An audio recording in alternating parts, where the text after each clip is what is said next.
मैं आपको दिखाती हूँ सबसे यूनिक चीज़ इस प्रोग्राम में क्या हुई। नमस्कार जी, स्वागत है आपका मेरे यूट्यूब चैनल पर। आ चुकी हूँ मैं देहरादून। रात प्रोग्राम ख़त्म हुआ था 11:30 बजे और 12 सवा 12 तक फिर खाना वाना हुआ। प्रोग्राम के बाद ही खाना होता है और 1 बजे हम रुड़की पहुँचे। तो मुझे तो देहरादून ही आना था क्योंकि बस में बैठ के और फिर यहीं पे उतरना था अपने घर के सामने ही, लेकिन मुझे उन लोगों ने आने नहीं दिया क्योंकि भाई उनकी भी जिम्मेदारी थी, उनकी जिम्मेदारी में थी मैं, तो उन्होंने बिल्कुल नहीं आने दिया कि इस समय तो बिल्कुल नहीं हम अकेली को जाने देंगे। तो मैं वहीं पर रुकी परिचित के यहाँ रुड़की में ही, तो कभी मित्रों में से ही एक के यहाँ रुकी। तो अभी पहुँची हूँ थोड़ी देर पहले ही, अभी तो खैर 12:30 बजे हैं, 1 घंटा पहले पहुँची हूँ मैं। 11:15 के आसपास पहुँची।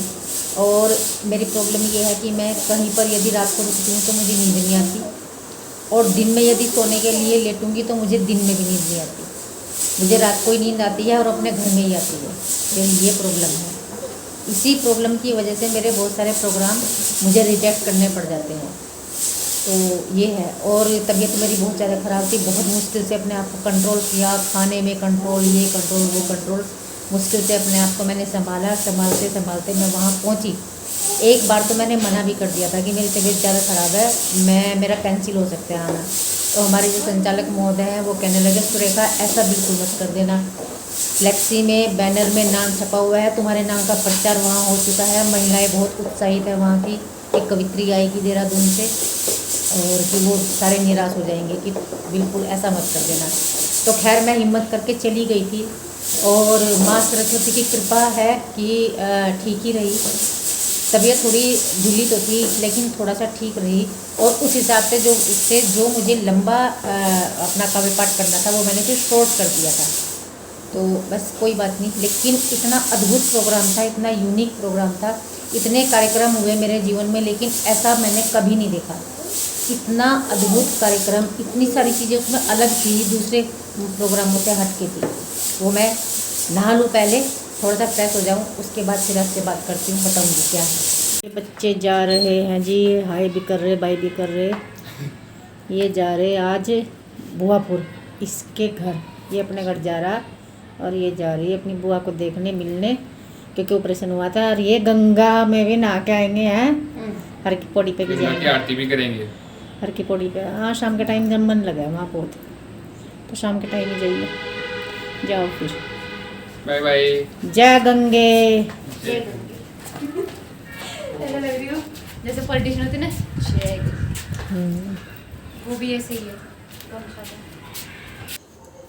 तो देखिए फ्रेंड्स, मैं कल आ गई थी और आज तारीख है 15। कल आ गई थी मैं 14 तारीख को, लेकिन कल थकी हुई इतनी थी क्योंकि मैंने आपको बताया 1 बजे हम रुड़की पहुंचे थे और मुझे कहीं पर नींद नहीं आती, तो पूरा दिन थकान का, और फिर पूरी रात सोई नहीं, तो और फिर तबीयत भी ख़राब थी, तो फिर आप समझ सकते हैं कि मेरी क्या स्थिति रही होगी। तो कल तो मुझसे बिल्कुल उठा नहीं गया। फिर मैं रात को सोई, रात को सोने के बाद सुबह थोड़ी सी फ्रेश माइंड उठी थी, थोड़ी सी, ज़्यादा तो नहीं, सर भारी था, लेकिन फिर दिन में ठीक सा हो गया था।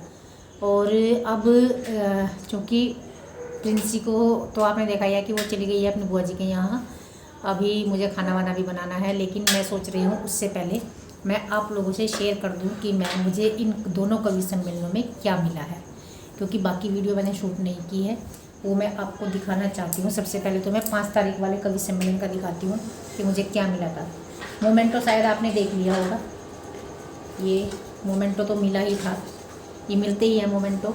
और इसमें यहाँ ये इनके आयोजकों के और संयोजकों के नाम हैं, और यहाँ पर कवियों की फ़ोटो और नाम भी होता है कभी कभी, और कभी ये अपने नाम किसी भी तरह का हो सकता है। तो मेरी फ़ोटो और मेरे नाम वाले काफ़ी मोमेंटोज हैं, तो यह मोमेंटो मिला था उस वाले प्रोग्राम में। ये था हिंदू नववर्ष राष्ट्रीय कवि सम्मेलन, ये इसमें क्योंकि ये फ्रंट कैमरा है तो इसमें ऐसा उल्टा दिखेगा, हिंदू नववर्ष राष्ट्रीय कवि सम्मेलन, ये हिंदू नववर्ष पर हुआ था। और साथ में मिला था ये शॉल, ये जो शाल होती है, शाल उड़ाकर सम्मान करते हैं कवि सम्मेलन के बाद, ये मोमेंटो भी दिएगी। ये शाल देखिए कितनी प्यारी है, ये देखिए, ये है ओसवाल की, ये मोमेंटो जितने इकट्ठे हो रखे हैं, ये शाल भी मेरे पास बहुत इकट्ठी हो रखी है। देखिए उस वाल की है। कुछ तो मैंने दे भी दी किसी को, जैसे बुज़ुर्ग लोगों को दे देते हैं, जो प्लेन होते हैं, प्लेन है ये ज़्यादातर, और ये लेडीज़ है और इस तरह की है देखिए। और ये एक ये पटका इसे हम कह सकते हैं, ये गायत्री मंत्र इस पर लिखा हुआ है। कोई समाज सेवी थे, वो लेकर आ रखे थे अपनी उनका ये, उन्होंने वो उसको फॉलो करते हैं आर्य समाज को, तो उन्होंने ये पहनाया था कवि सम्मेलन के काव्य पाठ के दौरान ही। और ये अपनी एक किताब भी उन्होंने दी थी, स्वर्ग की चाबी, इसमें उल्टा दिख रहा है। और ये जो बैच होता है ये तो लगाया ही जाता है यहाँ पर, तो ये होता है, ये कवि सम्मेलन शुरू होने से पहले लगाया जाता है, और ये काव्य पाठ के दौरान ही वो पहना देते हैं। और ये सबसे बाद में मिलता है ये सम्मान और ये मोमेंटो। ये है 5 तारीख का। और अब मैं आपको दिखाती हूँ ये जो 13 तारीख को प्रोग्राम हुआ था जलियांवाला बाग हत्याकांड में जो शहीद हुए थे उनकी याद में, और जो उंजा बहादुरपुर गांव में जो ऐतिहासिक घटना एक हुई थी 1857 की क्रांति से पहले, उस गांव में क्रांति हुई थी जिसको बहुत कम लोग जानते हैं, लेकिन वो इतिहास में दर्ज है। क्योंकि वहाँ पर मैंने आपको बताया था, वहाँ पर उपराष्ट्रपति आ चुका है, वहाँ पर मुख्यमंत्री आते रहते हैं कई प्रदेशों के, और वहाँ पर विदेशी टूरिस्ट भी आते रहते हैं। जब वो उनको पता चलता है कि यहाँ पर कोई इस तरह की ऐतिहासिक जगह है, तो राजा विजय सिंह ने अंग्रेज़ों के साथ बहुत संघर्ष किया, लड़ाई की। उनका सेनापति था कल्याण सिंह, और राजा विजय सिंह वो दोनों ही शहीद हो गए थे, और 153 लोग कुल मिला के शहीद हुए थे। तो ये सबसे पहले तो मैं आपको दिखाती हूँ सबसे यूनिक चीज़ इस प्रोग्राम में क्या हुई। शहीद राजा विजय सिंह गुर्जर की वीर गाथा, ये उल्टा ही दिखेगा इसमें। इधर है शहीद सेनापति कल्याण सिंह अमर रहे, ये सेनापति कल्याण सिंह, ये शहीद राजा विजय सिंह, और ये उनकी पूरी संक्षिप्त में कहानी है। और ये नीचे है सुरेखा हिंदुस्तानी लिखा हुआ है, ये मेरी फ़ोटो है। इस तरह का मोमेंटो मैं कह रही थी, वहाँ कवियों के फ़ोटो के साथ और नाम के साथ भी वो देते हैं, लेकिन ये पहले से ही उनको उसी हिसाब से बनवा कर रखने पड़ते हैं। तो ये होता है, तो ये काफ़ी बड़ा है। और आप मेरे पीछे देख रहे हैं मेरे फ़ोटो और नाम के साथ ये 2 मोमेंटो रखे हुए हैं, मेरा नाम भी है इनमें, मेरी फ़ोटो भी है। तो इसी तरह का ये एक और जुड़ गया इनमें, तो ये है। और भाई साथ में उन्होंने ये दी थी, ये बुक, साथ में ये बुक दी थी इन्होंने। इसमें उस गांव का पूरा इतिहास है, पूरा इतिहास है उस गांव का। कुंजा नरेश, राजा विजय सिंह एवं भारतीय स्वतंत्रता संग्राम, ये है राजा विजय सिंह स्मारक कन्या शिक्षा प्रसार समिति। तो ये पूरा इतिहास, वैसे तो मैंने काफ़ी इतिहास जान लिया है, लेकिन मैं इसका पूरा इतिहास अभी पढ़ूंगी। और चौधरी अजमेर सिंह बाबूजी, तो ये है, ये देखिए, तो ये पूरा का पूरा मैं पढ़ूंगी और पढ़कर और भी जानकारी हासिल करूंगी, और हो सकता है इसमें से कोई कविता निकल आए।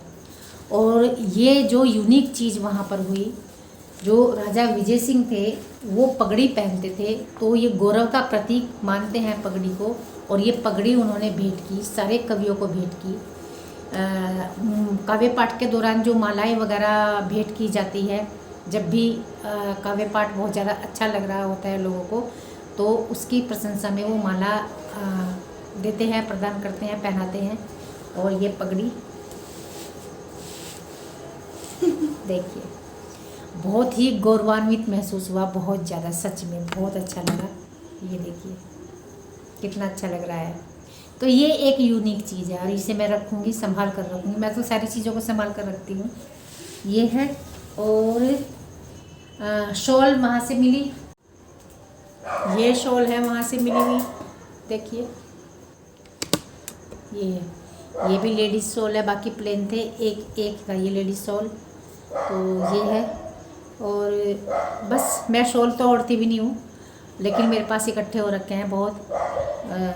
देखूँगी क्या करूँगी इनका। वैसे तो कुछ लोग तो मुझे ये बोलते हैं कि प्रिंस की शादी होगी जब दहेज में दे देना, सब जितने भी वहाँ उसकी ससुराल में बड़े लोग होंगे सबके जोड़ों पे एक एक शॉल दे देना, रख के इकट्ठी कर ले। खैर मैंने तो खैर कुछ बुजुर्गों को भी दे दिए। और ये है, और वहाँ भी ये वाली बुक वहाँ भी दी थी उन्होंने, आर्य समाज से जो जुड़े हुए हैं, वो दूसरी थी, उसका टाइटल कुछ और था बुक का, तो ये भी मिली थी। तो ये मान सम्मान जो मिलता है ये भी होता है। और इसके अलावा लिफाफा भी वो देते हैं, उसमें कुछ धनराशि डालकर। और 2 तरह की चीज़ होती है, या तो एक शगुन के तौर पर वो कुछ भी देते हैं लिफाफे में डालकर, और ना भी दें, क्योंकि हमें तो मान सम्मान ही काफ़ी है, हमें कुछ नहीं चाहिए, खाली अपनी कविताओं का योगदान देना है, अपनी एक आहुति जितनी भी हम दे सकते हैं इस महायज्ञ में, बस वही है हमारा। लेकिन फिर भी कवियों का मान सम्मान पैसे से भी होता है। और जो प्रोफेशनल कवि हैं वो तो अपने पैसे मुंह से बताते हैं कि इतने पैसे चाहिए भाई, जिस तरह कलाकारों के होते हैं वो तो वैसे ही बताते हैं, हम नहीं बताते। लेकिन हाँ, लेकिन वो एक मान सम्मान के रूप में एक लिफाफे में शगुन की तरह डाल के देते ज़रूर हैं, तो ये है। और मैं आपको बता दूँ 10,000 से लेकर 10 लाख तक कवियों की डिमांड होती है, लेकिन ये हमारा आज तक का रिकॉर्ड है कि हमने आज तक पैसों की कुछ भी बात कहीं भी नहीं करी, बिल्कुल भी हम करते ही नहीं। हमें तो राष्ट्रवाद का एक जागरण चल रहा है, हमारा तो जागृति हम करते हैं, बस इसके अलावा कुछ नहीं। देश के किसी भी कोने में राष्ट्रवाद के नाम पर हमसे कुछ भी बुलवा लो, हम बोल लेंगे, और बस। हाँ, लेकिन यदि ज़्यादा दूर हमें जाना होता है तो खर्चा वर्चा फिर उनको देना ही होता है, संयोजकों को, आयोजकों को आने जाने का, तो ये तो होता ही है। इसके अलावा फिर हमारी कोई डिमांड नहीं होती है, और वो जो उनको जो देना है वो दें। तो जी ये इतना मान सम्मान मिला, और ये जो मान सम्मान होता है ये आप देखते ही है, मैं अपने मोमेंटोज दिखाती रहती हूँ, ये रखे हैं, उधर रखे हैं, दिखाती हूँ आपको, वो देखिए वहाँ उस कोने में रखे हैं, वहाँ रखे हैं उस कोने में, वो देखिए, तो बस। और कुछ बेड के अंदर रखे हैं, तो यही है अपनी पूंजी, तो अपनी कमाई तो यही है। और ये आपको ब्लॉग कैसा लगा बताना मुझे, और इस बारे में आप कुछ भी कहना चाहें, आपको क्या अच्छा लग रहा है क्या नहीं, वो भी मुझे बताना।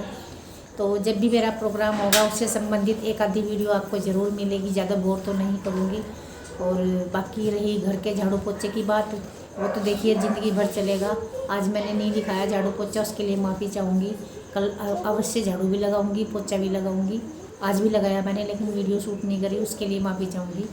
कल मैं किचन में घुस जाऊँगी और वहाँ पे कैमरा लगा दूँगी, तो आपको ज़रूर दिखाऊँगी क्या बनाया और क्या नहीं, बर्तन कैसे साफ़ किए, किचन कैसे साफ़ की, घर कैसे साफ़ किया, और बस कपड़ों का रख रखाव कहाँ कहाँ कैसे कैसे, वो सारा कुछ दिखा दूँगी। लेकिन आज मैंने ये दिखा दिया है बस।